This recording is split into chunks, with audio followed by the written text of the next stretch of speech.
Bom dia, irmãos. Bom dia, amigos. Sejam muito bem-vindos a essa Igreja de Cristo Internacional de Ribeirão Preto.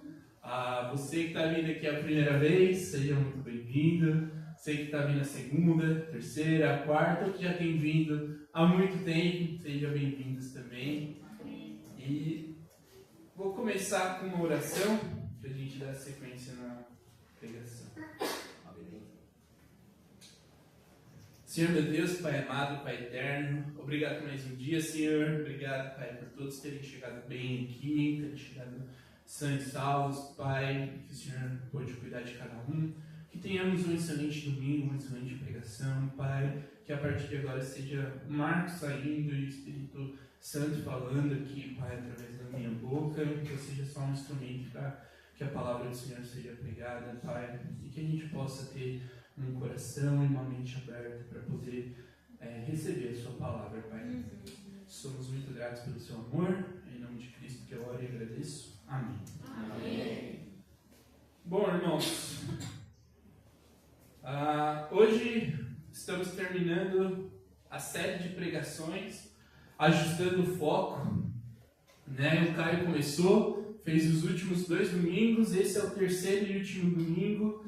E estamos falando de algo extremamente ruim, né, em nossas vidas, que é a comparação. Tanto que a gente se compara com outras pessoas. E uma frase que nós temos trazido muito nesses últimos 3 domingos é: não existe ganho na comparação. Acho que ficou bem claro nos últimos 2 domingos que esse é o ensinamento que a gente tem que levar para nossas vidas, né? Não existe um ganho, não tem a vantagem de se comparar com outras pessoas. Você não chega a lugar nenhum se comparando a outras pessoas ou as pessoas ao seu redor. Porque sempre vai ter alguém que tenha mais do que você. Então não faz muito sentido. E mesmo se você for um dos poucos, como o Tony trouxe aqui, um dono da NVIDIA, um dono da Apple, que normalmente tem muito mais do que todo mundo, em algum momento ele vai ser superado, e ele vai querer mais, e ele vai começar a se comparar também. Então, todo mundo com o tempo envelhece, desatualiza, quebra, perde muito. Então, cedo ou mais tarde, sempre vai ter alguém que vai ter mais que você, né? Na primeira semana, nós fizemos uma pergunta que guiou, e vai guiar esse último domingo também. Uma pergunta que vale para todos nós, independente se você tem fé, se você é cético, mais velho ou mais jovem, não importa. E a pergunta é: qual a referência que você tem usado para ver se está tudo bem, se a sua vida está tudo bem? O que tem te levado a olhar? Para onde? Porque todos nós olhamos para alguém, todos nós queremos estar bem, queremos estar indo bem nas nossas vidas. Isso é algo intrínseco do nosso coração. E apesar de eu não conhecer todos vocês, muitos não conheço profundamente, eu sei de uma coisa a respeito de vocês. Vocês estão olhando para algum lugar para buscar essa resposta. Você está olhando para algum espelho para obter o reflexo do que você é hoje. Na semana passada respondemos essa pergunta a partir da perspectiva do Novo Testamento, né? Essa parte da Bíblia, onde é praticamente 1/4 das escrituras que temos na nossa Bíblia. E o Novo Testamento nos ensina que um Deus que é poderoso, que é um Deus que existe de fato, um Deus que nos fez, um Deus que nos dá, não só apenas nos trata como pessoas, mas como filhos e como filhas. E Ele nos convida para um relacionamento pessoal todos os dias, um relacionamento íntimo, como o pai de um filho.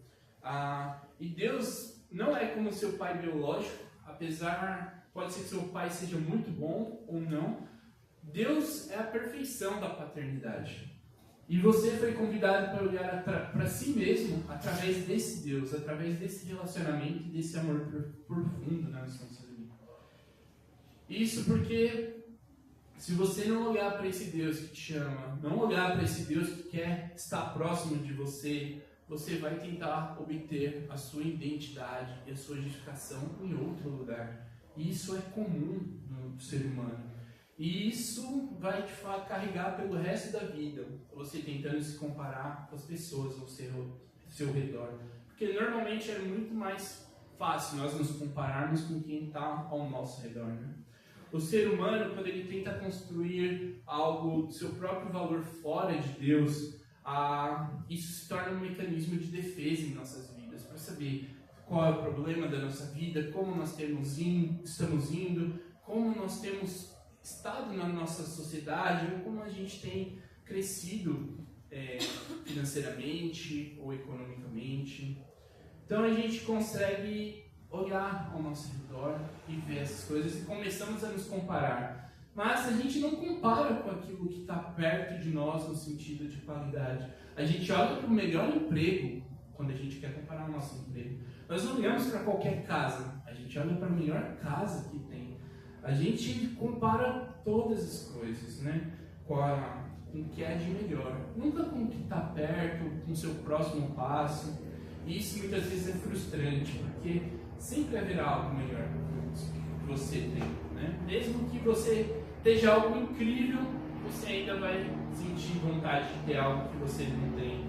Pode lembrar como exemplo, se você tinha um amigo super famoso na escola, ou tinha aquele favorito da escola, o popular, e hoje você ainda continua com a amizade com ele, ou você segue eles nas redes sociais, você vai ver que o tempo passou para ele também. Muitas vezes ele está calvo, está gordinho, passou também aquele menino popular, aquela menina popular, o tempo passou. As rugas chegaram, a calvície, as mudanças. Então o tempo passa para todo mundo, né? E a comparação normalmente é um espelho terrível, seja em qualquer idade. E fomos aí que paramos na semana passada, né? Deus nos convidou a olhar para Ele, para saber se estamos indo bem, não para outras pessoas, né? E mesmo para as pessoas que nos querem bem, não é saudável olhar para qualquer pessoa para comparar. Porque foi Deus que nos criou, Ele é que nos ama, Ele que tem os planos perfeitos para nós.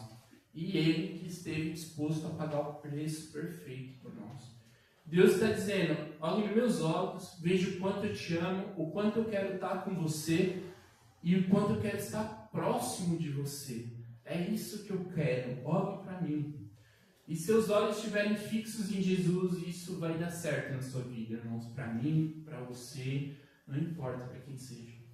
No primeiro domingo vimos que o autor de Eclesiastes, ele traz que os ossos apodrecem, né? O coração em paz dá vida ao corpo, mas a inveja apodrece os ossos. Tiago, o irmão de Jesus, disse que a inveja e a ambição egoísta aí a confusão de todas as espécies e males. Jó, ele traz que o ressentimento mata o insensato e a inveja destrói o tolo. Não existe ganho na comparação. E foi aqui que nós paramos, e para encerrar essa série nós vamos ler uma das parábolas mais intrigantes de Jesus, uma parábola que está em Mateus 20, uma parábola que me chama muita atenção particularmente também. Se você não está acostumado ao que é uma parábola é uma história que Jesus contava, uma história sobre o dia a dia, uma história simples para que as pessoas pudessem entender. Então sempre começava com um homem tinha 2 filhos, uma mulher perdeu a mulher, um juiz injusto. Ele usava situações comuns do dia a dia para trazer verdades espirituais, né? Então, as parábolas estavam cheias de campos, fazendas, colheitas, e se hoje Jesus estivesse aqui conosco, talvez ele usasse as questões de Ribeirão, né?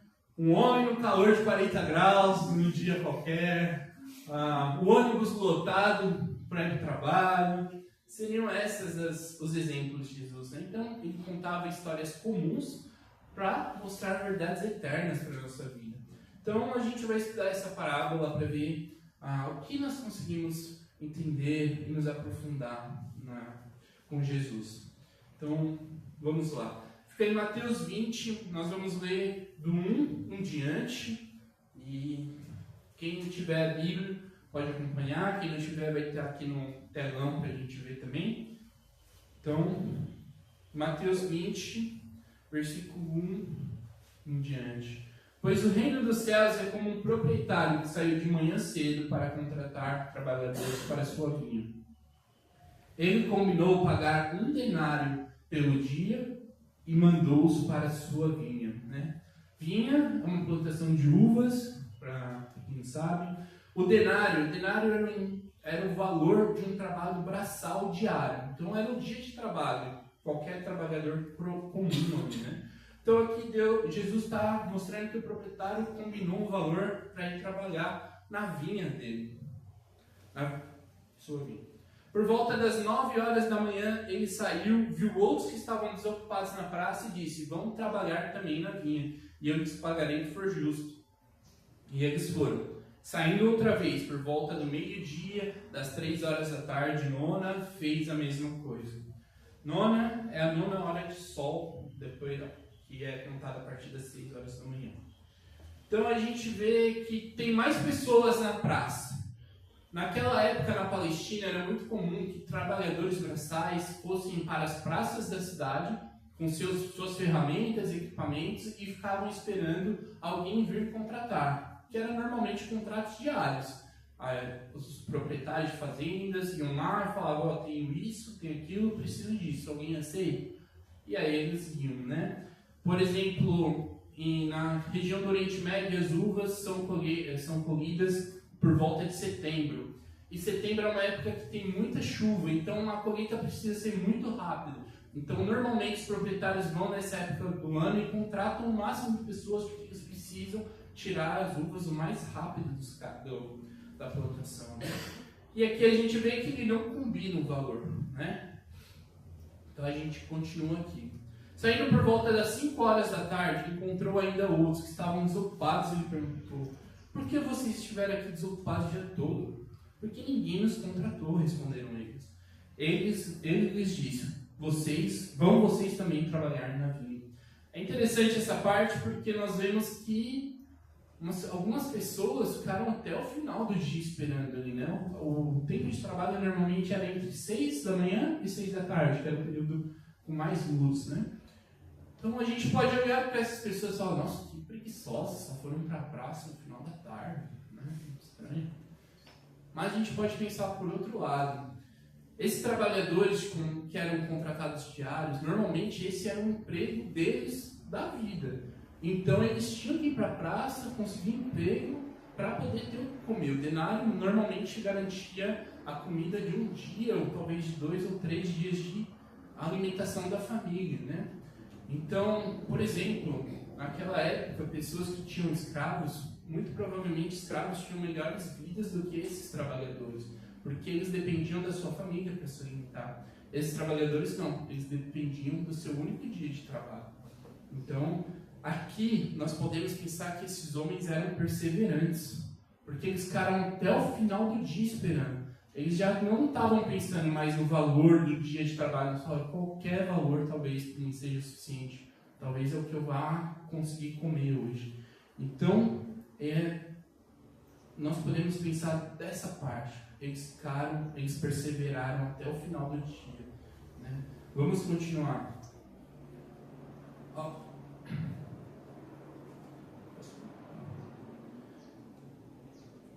Perdão.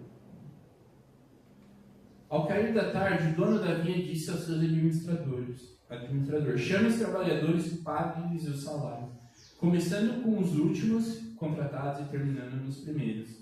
Vieram os trabalhadores contratados por volta das 5 horas da tarde e cada um recebeu um denário. Naturalmente aqui a gente já pensaria: não, por que ele não chamou os primeiros logo, trabalharam o dia inteiro, já larga eles e deixa eles embora, né? Ficaram no sol trabalhando o dia inteiro. E a gente começa a pensar: nossa, se os últimos receberam um denário ali, o dia de trabalho inteiro, os outros vão ganhar muito mais, né? Então, muito comum seria chamar os primeiros trabalhadores para receber, né? Então, vamos continuar. Quando vieram os que tinham sido contratados primeiro, esperavam receber mais, mas cada um deles também recebeu um denário. Quando receberam, começaram a se queixar do proprietário da vinha, dizendo-lhes: este homem contratado por último trabalhar apenas 1 hora e o Senhor os igualou a nós, que suportamos o peso do calor o dia todo. Mas ele respondeu a um deles: amigo, não estou sendo injusto com vocês. Você não concordou em trabalhar por um denário? Receba o que é seu e vá. Eu quero dar ao que foi contratado por último o mesmo que eu lhe dei. Não tenho direito de fazer o que quero com o meu dinheiro? Ou você está com inveja porque eu sou generoso? Assim, os últimos serão os primeiros, e os primeiros serão os últimos. Né? Cada um recebeu um denário, todos receberam um denário. Como eu havia dito, é comum que eles esperassem receber mais, mas os trabalhadores viram que eles receberam o mesmo tanto daqueles que trabalharam 1 hora. Né? Alguns trabalharam 10 horas, outros trabalharam 1 hora. E eles pensaram, se eu sou quem trabalha, se eu estou vendo alguém receber por 1 hora o valor total, com certeza eu vou receber o valor maior do que ele, né? Seria o que é justo. E essa é uma das frases mais importantes, né? Se quem trabalhou por 1 hora recebeu um denário, então nós que trabalhamos o dia inteiro vamos receber mais. E por 2 motivos, né? A gente pode pensar no primeiro, esses trabalhadores eles não ficaram infelizes porque receberam menos. Eles ficaram infelizes porque outra pessoa recebeu mais do que eles esperavam. Né? Os que trabalharam o dia todo não reclamaram do pagamento que estava sendo errado ou que receberam o que não foi combinado. Eles reclamaram porque o proprietário igualou eles aos últimos que foram contratados. E a lógica deles era simplesmente meritocracia. Eu suportei o calor do dia, eu mereço mais status do que aquele que chegou a 1 hora. A amargura deles revela que eles não amavam o trabalho, eles não respeitavam o proprietário, eles amavam a superioridade do seu esforço. A esforço que talvez lhe garantisse algo que fosse mais importante para eles. Né? Quando a graça entrou em cena, a alegria deles morreu. E isso prova que a comparação destrói a satisfação. E até mesmo quando você tem tudo o que você precisa. E esse é o ponto da nossa aula hoje. A graça. Quando a graça entra em cena em nossas vidas. E o segundo ponto, o que Deus dá para outras pessoas não tem nada a ver com o que Ele dá para você. E muitas vezes isso é uma verdade muito difícil de aceitar nas nossas vidas. Porque é natural nós olharmos para outras pessoas, nós observamos o que elas recebem, nós medimos nossas vidas baseadas na vida que eles têm, mas Deus não trabalha assim. O Novo Testamento mostrou isso semana passada para a gente. Deus faz muitas vezes exatamente ao contrário do que esperamos. Jesus disse, se você quiser viver, você tem que morrer. Se você quer receber, você precisa dar mais. Se você quer ser o maior, você precisa ser o mais servo. E nessa história acontece algo muito parecido. Né? Os últimos serão os primeiros. Os últimos são tratados com generosidade. E os primeiros receberam exatamente o que foi combinado. Né? Os primeiros não ficaram frustrados porque receberam menos, mas porque os outros receberam mais do que esperavam. Isso é comparação. E a comparação destrói nossa alegria. Porque naquele momento estavam satisfeitos até então, né? Estava sendo combinado, estava sendo cumprido o que havia sido combinado. Eles haviam concordado com o pagamento durante no momento da praça, no momento que eles foram chamados. Eles estavam tranquilos, mas quando viram que outros receberam algo bom, algo generoso, ficaram infelizes. Nada mudou na vida dele. O pagamento era o mesmo. O acordo era o mesmo, mas o que mudou foi o coração deles. E isso acontece conosco o tempo todo.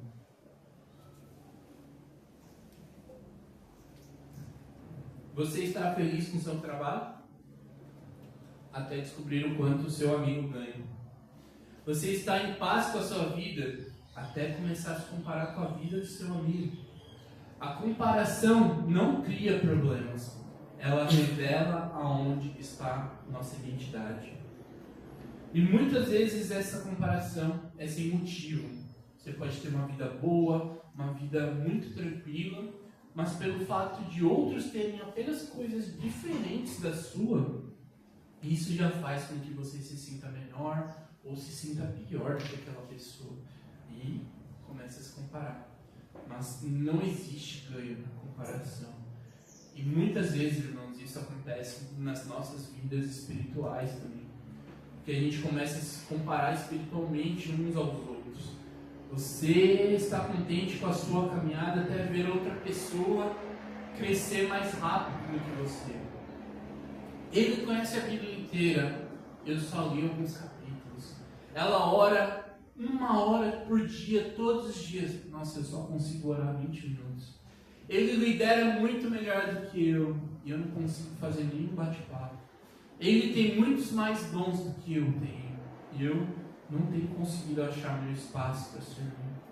Então, mesmo dentro aqui da igreja, de um ambiente seguro, a comparação começa a destruir nossos corações. Eu lembro que lá em 2011, quando eu fui batizado, eu tinha um desejo muito grande de compartilhar a ceia, como o Tony fez aqui hoje. Eu apresentava para o meu discipulador, para os meus líderes, mostrando, eu quero compartilhar isso, eu quero mostrar o que eu tem sido entendido na minha vida através das Escrituras e desse momento tão importante que é a ceia. E eles falavam, não é momento ainda, calma, você vai ter seu tempo. E o tempo foi passando, continuou passando. E foi mais de 1 ano, até que 2 amigos meus, lá do nosso grupo de jovens, foram batizados também. E foi uma alegria muito grande. E 2 meses depois, eles fizeram a ceia e a oferta juntos. E eu fiquei muito mal.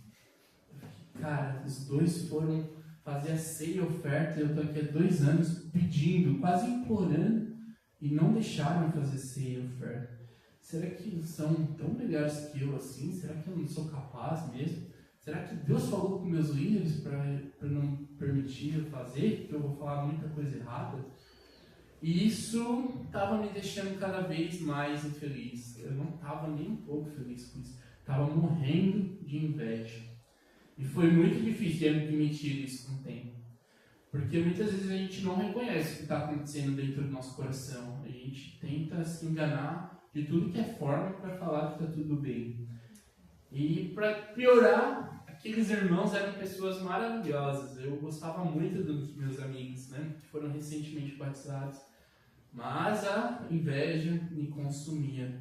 E só depois de uns 2, 3 anos que eu fiz a minha primeira ceia, e talvez aí começou a melhorar um pouquinho o meu coração. E eu comecei a sentir muito ressentimento das coisas, Comecei a perguntar a Deus, por que não eu? Se eu tenho me sacrificado tanto, se eu tenho feito meus tempos com Deus constantemente, eu tenho investido meu tempo nos tempos com Deus, Pai. Eu tenho feito tanto para a igreja, tanto para o Senhor, por que eles conseguem e eu não? Por que eles podem fazer parte dessa comunidade como eles estão fazendo e eu não posso? E aí foi aí que eu percebi, durante essas orações, esses tempos com Deus, algo muito importante. Nenhum de nós merecemos aquilo que Deus nos dá. Nenhum de nós. Nossas bênçãos, nossas oportunidades, nossos dons, tudo é graça. Tudo vem de Deus. E a gente muitas vezes esquece disso. O coração começa a se encher de amargura. Porque começamos a pensar, eu merecia, eu fiz por merecer, eu tenho direito disso, porque eu estou dando o meu melhor. E quando outra pessoa recebe isso, dói na gente. Eu já falei isso aqui, eu vou repetir. É muito difícil aceitar um milagre na vida de outras pessoas quando nós mesmos estamos esperando um milagre em nossas vidas. Porque a comparação destrói a alegria. E talvez você já tenha vivido algo parecido no trabalho, alguém mais novo assume uma posição maior do que a sua, ou na igreja alguém que cresce mais rápido que você espiritualmente, ou na vida alguém que se casa antes, que tem um relacionamento mais profundo antes do seu. Ou alguém que tem mais oportunidades que a sua, e sempre vai surgir a pergunta, Deus, por que não eu? Por que ele? O Tony veio falar aqui, ele trabalha na Fintech, e compartilhou um pouco do trabalho dele. E o Tony é um dos meus melhores amigos há muito tempo, muitos anos, Mas o Tony é mais novo do que eu. Mas e se eu olhar para a vida do Tony? O Tony casou antes de mim. O Tony tem um emprego que eu gostaria de ter. O Tony se formou antes de mim.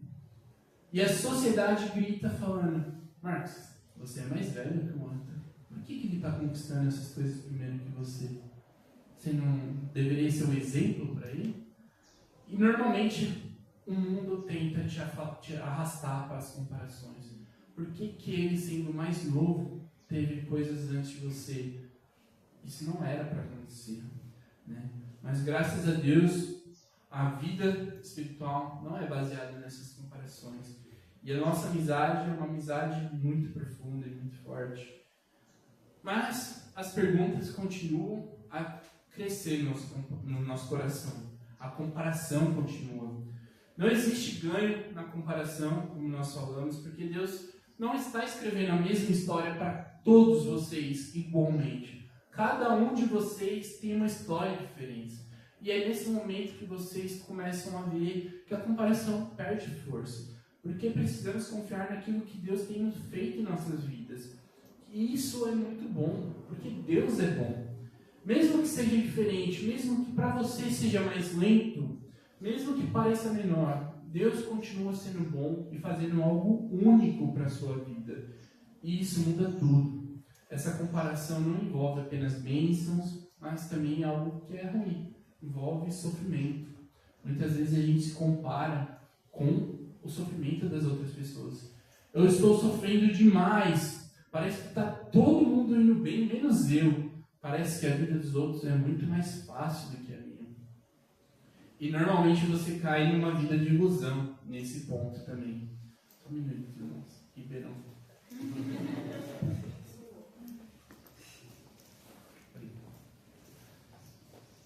O sofrimento é uma experiência universal. Todo mundo vai passar por sofrimento. A própria Bíblia mostra isso. Em uma das primeiras passagens missionárias da igreja, do cristianismo, os missionários voltam para se fortalecer e se encontram. E a gente vai lá para Atos. Em Atos diz assim: eles pregaram em boas novas naquela cidade, fizeram muitos discípulos. Então voltaram para Listra, Icônio e Antioquia, que são as 3 cidades, fortalecendo os discípulos e os encorajando a permanecerem na fé, dizendo: é necessário que passemos por muitas tribulações para entrarmos no reino de Deus. E isso é muito profundo, irmãos, porque mostra que sofrimento não é uma exceção. Isso é parte da nossa caminhada. Todos nós sofremos, ou todos nós vamos sofrer, seja por qualquer motivo. Mas até nisso nos enganamos quando comparamos com outras pessoas. Às vezes achamos que estamos sofrendo mais que todo mundo, e às vezes ficamos gratos por não estar sofrendo quanto a outra pessoa está sofrendo. Meu Deus, graças a Deus, não aconteceu comigo. E ambos são uma armadilha. Você se comparar por cima ou por baixo. Porque Deus não escreve a mesma história para todo mundo. Ele escreve histórias únicas para cada um de vocês, para mim também. A comparação continua sendo um problema, seja por questões boas ou por questões ruins. Não devemos comparar bênçãos, não devemos comparar sofrimentos.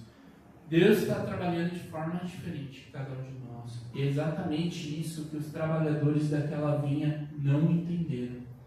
Eles não entenderam a graça. Eles pensaram que a recompensa vinha pelo esforço próprio, pelo mérito deles. Mas Jesus está ensinando uma das coisas mais importantes da nossa vida. Que nada vem através do esforço, mas tudo vem pela graça dele. Nada realmente importa que temos na vida vem com esforço. Seja a nossa própria vida, nossa fé, nossa salvação, nossos dons, tudo é graça. Mas isso não quer dizer que você precisa parar e esperar. Você tem que agir, você tem que ir atrás dessas coisas. Mas é Deus que vai permitir. Jesus é o verdadeiro trabalhador. Jesus é o que trabalhou o dia inteiro. Foi o primeiro a chegar e vai ser o último a sair. Viveu a vida perfeita e aceitou o pior pagamento, que era destinado a nós, a cada um de vocês aqui. A morte na cruz. E ele só aceitou esse pagamento, ele só aceitou isso sem fazer nada, como o Tony disse, buscando que isso fosse realizado para que nós pudéssemos receber o pagamento que era destinado a Ele, que é a vida eterna. Existe uma diferença enorme, irmãos, entre trabalhar para ganhar a aprovação de Deus e trabalhar porque já temos a aprovação de Deus. O primeiro gera ansiedade.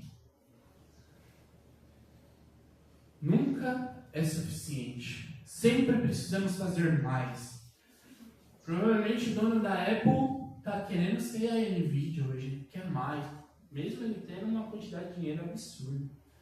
Os primeiros contratados pelo dono da vinha viram o acordo, tinham um acordo e disseram: nós trabalhamos se nos pagar essa soma. Nós só estamos trabalhando porque você está nos pagando. Trabalhavam por um salário e conforme demonstra sua conduta, a única coisa que se preocuparam em receber era tudo que pudessem através do seu trabalho. O segundo caminho aqui gera liberdade, porque sabemos que somos amados. No caso dos que foram contratados por último, mais tarde, não menciona nenhum acordo, não menciona nenhum compromisso. Tudo que procuravam era uma oportunidade de trabalhar e deixar a recompensa na mão do Senhor. Antes, devemos trabalhar pela alegria do trabalho em si e pela alegria de servir uns aos outros.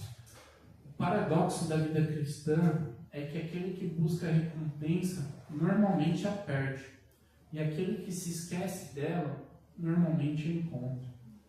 Olhar para Jesus, o verdadeiro trabalhador que enfrentou o calor do dia na cruz, não apenas para dar um exemplo, mas para nos dar o dom da salvação, que é algo que a gente nunca vai poder conquistar por nós mesmos. Começamos apenas a viver com Deus. Quando sabemos disso, paramos de competir, paramos de nos comparar, começamos apenas a viver com o que Deus nos chamou para fazer, para viver. Porque no final das contas, vamos prestar contas a Deus pelo que Ele deu, não pelo que Ele deu aos outros, mas pelo que Ele deu a nós. Essa é o que Deus vai nos chamar no final, para saber se estamos fazendo o melhor com o que Ele nos deu. A comparação sempre vai nascer do saber se somos o bastante para alguma coisa. Mas quando Cristo está na cruz, Ele diz: está consumado. Seu trabalho está pronto. E a partir desse momento, irmãos, do momento da cruz, não temos mais nada a provar uns aos outros. Está tudo pronto, tudo feito. Você não precisa ser como outras pessoas. Você não precisa ter a mesma vida, o mesmo emprego, o mesmo talento, as mesmas oportunidades. Você precisa ser fiel com o que Deus colocou nas suas mãos. Porque a comparação destrói nossa alegria. E é comum nos compararmos. Nossas amizades, nossos relacionamentos, nossa carreira, nosso corpo, nossa espiritualidade. E acabamos infelizes muitas vezes, porque nós queremos ser algo que Deus nunca pediu que nós fôssemos. Mas Deus tem algo único para cada um de nós. E isso é libertador para nós. Porque significa que vocês não precisam competir com os outros. Vocês só precisam ser fiéis. E por isso, para encerrar aqui a série, eu queria deixar 3 perguntas para vocês. Não tem mais uma escritura, mas existe algo na sua vida que você sente que Deus tem obrigação de te dar? Talvez o emprego, casamento, relacionamento, sucesso. Porque quando começamos a achar que Deus nos deve algo, talvez essa pergunta venha para nossas mentes. Né? Talvez você que esteja mais tempo na igreja possa pensar: com certeza Deus não nos deve nada. Isso eu já entendo. Mas eu queria te desafiar. Pergunte para o seu cônjuge, pergunte para o seu melhor amigo se ele acha que você realmente pensa dessa forma, né? Que Deus não te deve nada. Segundo, qual a coisa que você sente que Deus te chamou para fazer? Né? Todos nós temos alguns chamados, todos nós temos um ou mais chamados, mas também existem chamados que são específicos. Talvez liderar, servir, ensinar, cantar, cuidar de pessoas. E a última, você tem feito isso? Você tem usado o seu chamado? Você tem servido através do seu chamado? Porque é algo que é muito sério, irmãos. Porque muitas vezes deixamos de fazer aquilo que Deus nos chamou porque estamos frustrados com coisas do nosso passado. E nunca vamos ser felizes se nós continuarmos a ignorar aquilo que Deus tem nos chamado para fazer.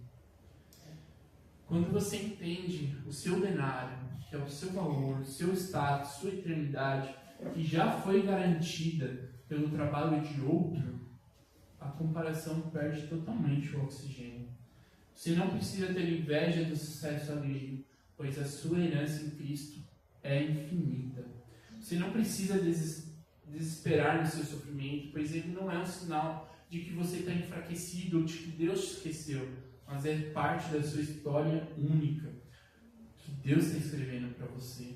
Você não precisa provar mais nada a ninguém. Você não precisa ser melhor que ninguém da sua rede social. Você não precisa ser melhor que ninguém. Você precisa ser o seu melhor para Cristo.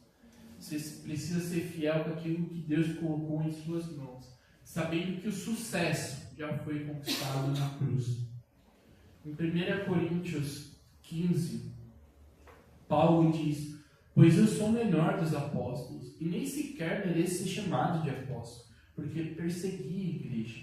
Mas pela graça sou o que sou, e a sua graça para comigo não foi em vão. Antes, trabalhei mais do que eles, contudo, não eu, mas a graça de Deus comigo. Eu sou o menor dos apóstolos. O apóstolo Paulo entendeu esse sentido de não se comparar. Ele se chamava de o menor não por uma falsa modéstia, mas porque ele sabia que tudo vinha da graça, vinha do amor de Deus. Então, ele trabalhava mais do que todos, não para ser alguém, mas porque ele já era alguém em Deus. Você quer descansar hoje? Você quer largar essa comparação? Pare de contar as suas horas de trabalho e comece a contar as horas de Cristo na cruz por você. A graça dele não é injusta. Ela é a nossa única esperança. Vamos orar. Senhor Deus, Pai amado, Pai eterno, eu quero muito agradecer, Pai, por tudo que o Senhor tem feito em nossas vidas, tem feito por nós. Podemos hoje estar aqui aprendendo sobre o Senhor e poder crescer, Pai. Entender que nossas vidas são únicas. O Senhor está escrevendo uma história para cada um de nós. Então, que momentos de dificuldade, momentos de bênção não sejam motivo de comparação nas nossas vidas, mas que a gente seja guiado por aquilo que o Senhor nos dá, por aquilo que o Senhor coloca em nossas mãos. Então, que sejamos gratos, Pai, que possamos conduzir nossa vida a partir desses ensinamentos, Senhor. Muito obrigado pelo seu amor, muito obrigado pelo que Cristo morreu na cruz por nós, e é em nome dele que oramos e agradecemos. Amém.